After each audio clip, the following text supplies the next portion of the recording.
வணக்கம். நேரத்திற்கான தலைப்புச் செய்திகளை இப்போது பார்க்கலாம். திமுக கூட்டணியில் காங்கிரஸ் கட்சிக்கு புதுச்சேரி உள்பட 10 தொகுதிகள் ஒதுக்கீடு. முதலமைச்சர் மு க ஸ்டாலின் காங்கிரஸ் தலைவர்களிடையே ஒப்பந்தம் கையெழுத்து.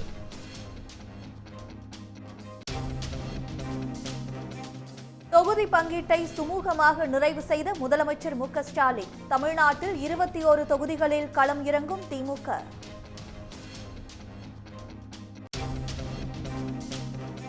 திமுக கூட்டணியில் மக்கள் நீதி மய்யம் கட்சிக்கு ஒரு மாநிலங்களவை இடம் ஒதுக்கீடு. மக்களவைத் தேர்தலில் திமுக கூட்டணிக்காக பிரச்சாரம் செய்ய உள்ளதாக கமல் அறிவிப்பு.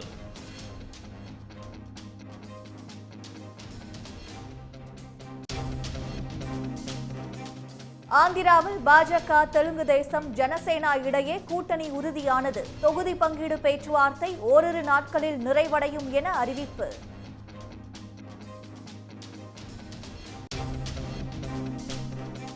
ஒடிசாவில் பிஜு ஜனதா தளத்துடனான பாஜக கூட்டணி பேச்சுவார்த்தை தோல்வி. மகாராஷ்டிராவில் பாஜக ஏக்நாத் ஷிண்டே அணி தொகுதி பங்கீடு பேச்சுவார்த்தையில் இழுபறி.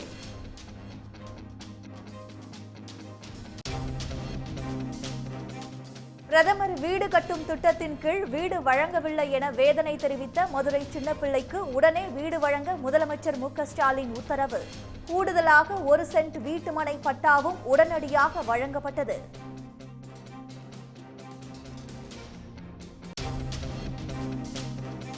சின்னப்பிள்ளைக்கு வீடு கட்டுவதற்கான பணிகள் இந்த மாதமே தொடங்கும் என அறிவிப்பு. உடனடி நடவடிக்கை எடுத்த முதலமைச்சர் மு க ஸ்டாலினுக்கு சின்னப்பிள்ளை உருக்கமான நன்றி.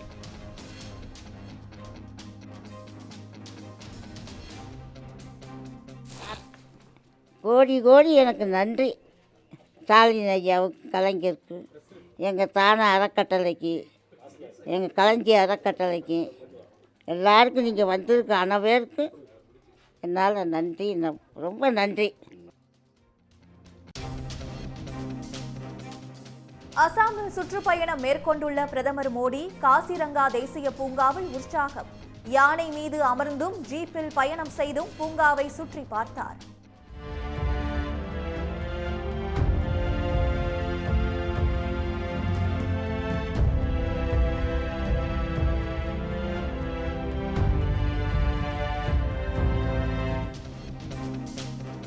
வனவிலங்குகளை கண்டுகளிப்பவர் மணிப்பூர் மக்களை சந்திக்க தயங்குவது ஏன்? வடகிழக்கு மாநிலங்களில் சுற்றுப்பயணம் செய்யும் மோடிக்கு காங்கிரஸ் காட்டமான கேள்வி.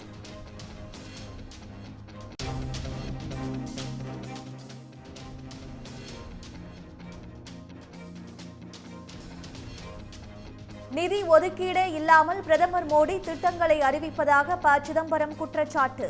மோடியின் அறிவிப்புகள் எல்லாம் காகித பூ போன்றது எனவும் விமர்சனம்.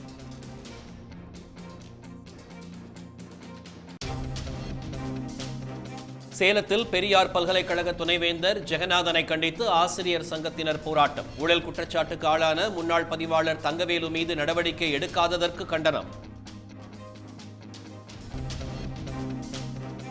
சென்னையில் ஆபரண தங்கத்தின் விலை 5வது நாளாக உயர்வு. சவரனுக்கு 360 ரூபாய் உயர்ந்து 49,200 ரூபாய்க்கு விற்பனை. பெண் எஸ்பிக்கு பாலியல் தொல்லை கொடுத்த வழக்கில் சிறை தண்டனை பெற்ற ராஜேஷ் தாஸ் தலைமறைவு. ஒடிசாவில் பதுங்கியிருப்பவரை கைது செய்ய சிபிசிஐடி போலீசார் தீவிரம்.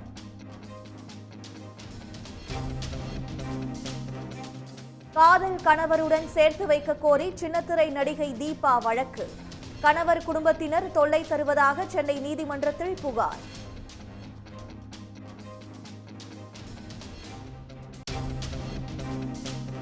போதைப் பொருள் கடத்தல் வழக்கில் தேடப்பட்ட ஜாஃபர் சாதிக் டெல்லியில் கைது. 7 நாள் நீதிமன்ற காவலில் சிறையில் அடைக்கப்பட்டார்.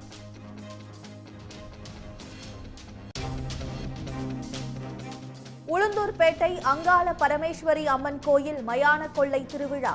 மயானத்தில் மரத்தால் அடித்து பேய் ஓட்டும் நிகழ்ச்சியில் ஏராளமானோர் பங்கேற்பு.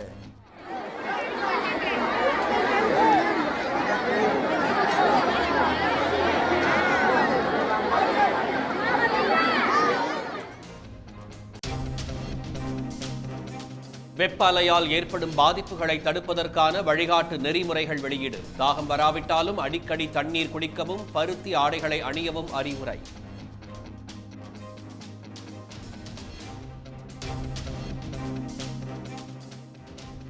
இங்கிலாந்துக்கு எதிரான 5வது கிரிக்கெட் டெஸ்ட் போட்டியில் இந்திய அணி இன்னிங்ஸ் வெற்றி. 5 போட்டிகள் கொண்ட தொடரை 4-1 என்ற கணக்கில் கைப்பற்றியது.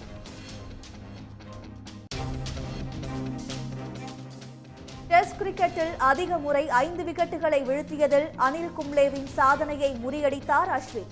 இங்கிலாந்து வீரர் ஜிம்மி ஆண்டர்சன் டெஸ்ட் கிரிக்கெட்டில் 700 விக்கெட்டுகளை வீழ்த்தி சாதனை. சிகிச்சை முடிந்து நடிகர் அஜித் வீடு திரும்பினார். அடுத்த வாரம் விடாமுயற்சி படப்பிடிப்பில் கலந்து கொள்வார் என தகவல்.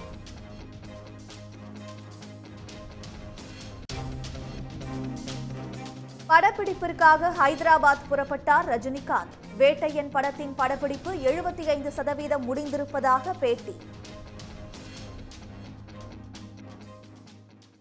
மக்களவைத் தேர்தலுக்கான தொகுதி பங்கீட்டை திமுக சுமூகமாக நிறைவு செய்துள்ளது. காங்கிரஸ் கட்சிக்கு தமிழ்நாடு மற்றும் புதுச்சேரியில் 10 இடங்கள் ஒதுக்கப்பட்டுள்ள நிலையில் 21 தொகுதிகளில் திமுக நேரடியாக களம் காண்கிறது.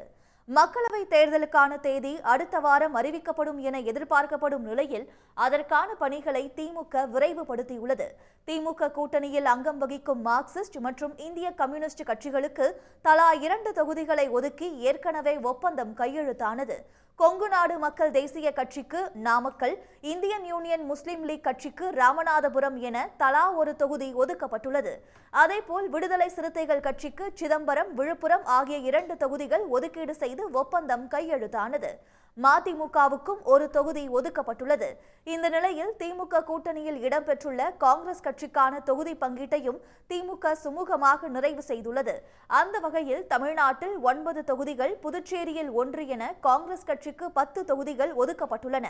சென்னை அண்ணா அறிவாலயத்தில் முதலமைச்சரும் திமுக தலைவருமான மு.க.ஸ்டாலின் மற்றும் தமிழ்நாடு காங்கிரஸ் கமிட்டி தலைவர் செல்வ பெருந்தகை ஆகியோர் தொகுதி பங்கீட்டு ஒப்பந்தத்தில் கையெழுத்திட்டனர். அப்போது காங்கிரஸ் பொதுச் செயலாளர்கள் கே.சி. வேணுகோபால், முகுல் வாஷ்னிக், மேலிட பொறுப்பாளர் அஜய் ஆகியோர் உடனிருந்தனர்.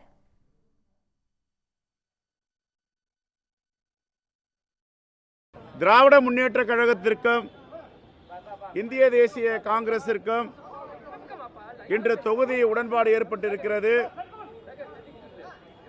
பாண்டிச்சேரி உட்பட 10 தொகுதிகளை இந்திய தேசிய காங்கிரசிற்கு திராவிட முன்னேற்ற கழகம் ஒதுக்கியிருக்கிறது. 39 தமிழ்நாட்டிலும் புதுவையில் ஒன்றும் 40 தொகுதியும் நாங்கள் பெருவாரியான வாக்கு வித்தியாசத்தில் வெற்றி பெறுவோம். The way in which the union government is attacking opposition states, we are all aware of that. The pride of Tamil Nadu, we know that. Every day Modi and the government is trying to attack the pride of Tamil Nadu. Therefore, it is an important thing to fight against this divisive, anti-people, anti-poor government which is ruling in the country. நாடாளுமன்ற தேர்தலில் திமுக 21 தொகுதிகளில் போட்டியிடுவது உறுதியாகியுள்ளது. ஏற்கனவே திமுக சார்பில் போட்டியிட விரும்புவர்களிடம் விருப்ப மனுக்கள் பெறப்பட்டுள்ள நிலையில் நாளை வேட்பாளருக்கான நேர்காணல் நடைபெறும் என்றும் அறிவிக்கப்பட்டுள்ளது. இந்தியா கூட்டணி ஒருங்கிணைப்பில் முக்கிய பங்காற்றிய மு.க.ஸ்டாலின் தற்பொழுது தமிழ்நாடு, புதுச்சேரியில் இந்தியா கூட்டணியின் தொகுதி பங்கீட்டை சுமூகமாக நிறைவு செய்திருப்பதால் திமுக மற்றும் அதன் தோழமை கட்சி நிர்வாகிகள் உற்சாகமடைந்துள்ளனர். நாடாளுமன்ற தேர்தலில் திமுக கூட்டணியில் இணைந்துள்ள மக்கள் நீதி மய்யம் கட்சிக்கு ஒரு மாநிலங்களவை இடம் ஒதுக்கீடு செய்யப்பட்டுள்ளது. திமுக கூட்டணியில் ஏற்கனவே அங்கம் வகித்து வந்த கட்சிகளுடன் மக்களவைத் தேர்தலுக்கான தொகுதி பங்கீடு குறித்து பேச்சுவார்த்தை நடத்தப்பட்டது. இதனிடையே திமுக மக்கள் நீதி மய்யம் இடையே நடைபெற்று வந்த கூட்டணி பேச்சுவார்த்தையில் உடன்பாடு ஏற்பட்டுள்ளது. புதிதாக திமுக கூட்டணியில் இணைந்த மக்கள் நீதி மய்யம் கட்சிக்கான தொகுதி பங்கீடு குறித்தும் அண்ணா அறிவாலயத்தில் ஆலோசனை நடைபெற்றது. அதன் இறுதியாக முதலமைச்சர் மு.க.ஸ்டாலினை மக்கள் நீதி மய்ய தலைவர் கமல்ஹாசன் நேரில் சந்தித்த போது தொகுதி உடன்படிக்கை உறுதி செய்யப்பட்டது. அதன்படி மக்களவைத் தேர்தலில் மக்கள் நீதி மய்யம் போட்டியிடாது என்றும் திமுக கூட்டணிக்கு முழு ஆதரவு அளித்து பரப்புரை மேற்கொள்ளும் என்றும் தெரிவிக்கப்பட்டுள்ளது. மேலும் மக்கள் நீதி மய்யம் கட்சிக்கு ஒரு மாநிலங்களவை இடம் ஒதுக்க திமுக முடிவு செய்துள்ளது. இந்த தேர்தலில் நான் போட்டியிடுவதாக இல்லை, என் கட்சியும் எப்படித்தான். ஆனால் இந்த கூட்டணிக்கு எங்களுடைய எல்லா ஒத்துழைப்பும் இருக்கும். இது பதவிக்கான விஷயமே அல்ல, நாட்டுக்கான விஷயம் என்பதனால் நான் எங்கு கை குலுக்க வேண்டுமோ அங்கு கை குலுக்கி இருக்கிறேன். மக்கள் நீதி மய்யம் கட்சி தொடங்கப்பட்டதிலிருந்து கடந்த 2 தேர்தல்களிலும் தனித்து போட்டியிட்டது. இந்த நிலையில் தற்போது முதன்முறையாக திமுகவுடன் மக்கள் நீதி மய்யம் கூட்டணி அமைத்துள்ளது. ஆந்திராவில் இழுபறி நீடித்து வந்த நிலையில் பாஜக, தெலுங்கு தேசம், ஜனசேனா கட்சிகள் இணைந்து தேர்தலில் போட்டியிடுவது என கூட்டணி உறுதியாகியுள்ளது. ஆந்திராவில் மக்களவைத் தேர்தலுடன் அம்மாநில சட்டமன்றத்திற்கும் தேர்தல் வரவுள்ளது. தெலுங்கு தேசம் தலைவர் சந்திரபாபு நாயுடு நடிகர் பவன் கல்யாணின் ஜனசேனா கட்சியுடன் கூட்டணி அமைத்த போதும் பாஜகவுடன் இழுபறி நீடித்து வந்தது. இந்த நிலையில் தொடர் பேச்சுவார்த்தைக்கு பிறகு சட்டப்பேரவை மற்றும் மக்களவை தேர்தலில் இணைந்து செயல்பட முடிவு செய்திருப்பதாக பாஜக, தெலுங்கு தேசம், ஜனசேனா கட்சிகள் கூட்டறிக்கை வெளியிட்டுள்ளன. தொகுதி பங்கீடு தொடர்பான பேச்சுவார்த்தை ஓரிரு நாட்களில் நிறைவடையும் என்று தெரிவிக்கப்பட்டுள்ளது. மராட்டிய மாநிலத்தில் பாஜக கூட்டணி தொகுதி பங்கீடு பேச்சுவார்த்தையில் இழுபறி நீடிக்கும் நிலையில் ஒடிசாவில் கூட்டணி பேச்சுவார்த்தையே தோல்வியில் முடிந்துள்ளது. இதனால் ஒடிசாவில் தனித்து போட்டியிடப் போவதாக பாஜக தலைவர்கள் கூறியிருக்கிறார்கள். மக்களவைத் தேர்தலில் 400 இடங்களுக்கு மேல் வெற்றி பெற வேண்டும் என்று இலக்கு நிர்ணயித்துள்ள பாஜக ஏற்கனவே தேசிய ஜனநாயக கூட்டணியில் இருந்து பிரிந்து சென்ற கட்சிகளுடன் கூட்டணி அமைப்பதில் தீவிரம் காட்டி வருகிறது. இதன் ஒரு பகுதியாக 15 ஆண்டுகளுக்கு முன்பு பாஜக கூட்டணியை விட்டு வெளியேறிய பிஜு ஜனதா தளத்தை மீண்டும் கூட்டணிக்குள் கொண்டுவர பாஜக தரப்பில் தீவிர முயற்சிகள் நடத்தப்பட்டன. அண்மையில் ஒடிசாவுக்கு சென்ற பிரதமர் மோடி கூட்டணி தொடர்பாக பிஜு ஜனதா தள தலைவரும் அம்மாநில முதலமைச்சருமான நவீன் பட்நாயக்குடன் நேரடியாகவே பேச்சு நடத்தியதாக கூறப்படுகிறது. ஒடிசாவில் மொத்தமுள்ள 21 மக்களவை தொகுதிகளில் 14ஐ பாரதிய ஜனதா கோரிய நிலையில் 10 தொகுதிகளை மட்டுமே தர முடியும் என பிஜு ஜனதா தளம் கூறியதாக தெரிகிறது. மேலும் புவனேஸ்வர், பூரி ஆகிய முக்கிய தொகுதிகளில் 2 கட்சிகளுமே போட்டியிட விரும்புவதால் பேச்சுவார்த்தையில் உடன்பாடு ஏற்படவில்லை. மக்களவைத் தேர்தலுடன் ஒடிசா சட்டமன்ற தேர்தலும் நடைபெறும் நிலையில் கூடுதல் சட்டமன்ற தொகுதிகளை பாஜக கேட்டதாகவும் அதனை ஏற்க பிஜு ஜனதா தளம் மறுத்துவிட்டதாகவும் தெரிகிறது. இதனையடுத்து ஒடிசாவில் தனித்து போட்டியிட உள்ளதாக ஒடிசாவுக்கான பாஜக தேர்தல் பொறுப்பாளர் விஜய்பால் சிங் தோமர் தெரிவித்துள்ளார். देखिए, अभी अलायंस के बारे में कोई भी चर्चा हम लोगों के बीच नहीं हुई है. हम केवल कितनी सीट पर हम किस को लड़ाएंगे, क्या हमारी स्थिति है, संगठन की क्या स्थिति है, क्या साधन है, क्या ये सब जो पॉलिटिकल सिनेरियो है लोकसभा विधानसभा का, उस पर विस्तार से चर्चा हुई है. और आजकल में फिर हम लोग बैठने वाले हैं स्टेट टेबल के लोग. ये है अभी कोई मेरी जानकारी में कुछ भी ऐसा नहीं है, और यदि कहीं है तो हमारी जानकारी में नहीं है, ना हमसे बात हुई है. மராட்டியத்தில் மொத்தமுள்ள 48 நாடாளுமன்ற தொகுதிகளில் 32 தொகுதிகளுக்கு மேல் போட்டியிட பாஜக விரும்புவதால் தொகுதி பங்கீட்டில் சிக்கல் ஏற்பட்டுள்ளது. ஏக்நாத் ஷிண்டே தலைமையிலான சிவசேனாவுக்கு 8 முதல் 10 இடங்களையும், அஜித் பவார் தலைமையிலான தேசியவாத காங்கிரசுக்கு 4 முதல் 6 தொகுதிகளை மட்டுமே ஒதுக்க முடியும் என பாஜக கூறிவிட்டதாக தெரிகிறது. இதனால் கடந்த செவ்வாய்க்கிழமை மும்பை சென்று அமித்ஷா நடத்திய பேச்சுவார்த்தையில் உடன்பாடு ஏற்படாத நிலையில் வெள்ளிக்கிழமை ஏக்நாத் ஷிண்டே, அஜித் பவார் மற்றும் பாஜக சார்பில் தேவேந்திர பட்னவிஸ் ஆகியோர் டெல்லி சென்று அமித்ஷாவை சந்தித்து பேசியுள்ளனர். நள்ளிரவு வரை நீடித்த பேச்சுவார்த்தையிலும் உடன்பாடு ஏற்படாத நிலையில் மூவரும் மும்பை திரும்பியுள்ளதால் பாஜக கூட்டணியில் குழப்பம் தொடர்கிறது. வாஜ்பாயே காலில் விழுந்த மதுரை சின்னப்பிள்ளைக்கு பிரதமர் வீடு வழங்கும் திட்டத்தில் உறுதியளித்தபடி வீடு கிடைக்காத நிலையில் அவருக்கு வீடு வழங்க முதலமைச்சர் மு.க.ஸ்டாலின் உத்தரவிட்டுள்ளார். கூடுதல் நிலத்திற்கான பட்டாவை அதிகாரிகள் உடனடியாக வழங்கியுள்ளனர்.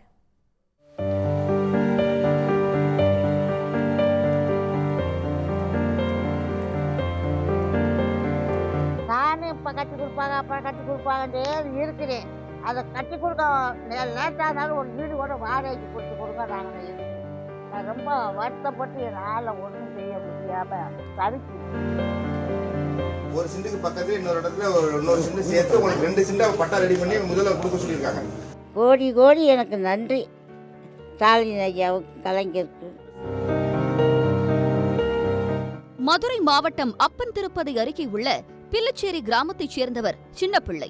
களஞ்சியம் என்ற மகளிர் அமைப்பை உருவாக்கி வறுமை, கந்துவட்டி, வரதட்சணை, மதுபோதை உள்ளிட்ட பல்வேறு சமூக பாதிப்புக்குள்ளான ஏழை பெண்களை மீட்டு விழிப்புணர்வு ஏற்படுத்தினார்.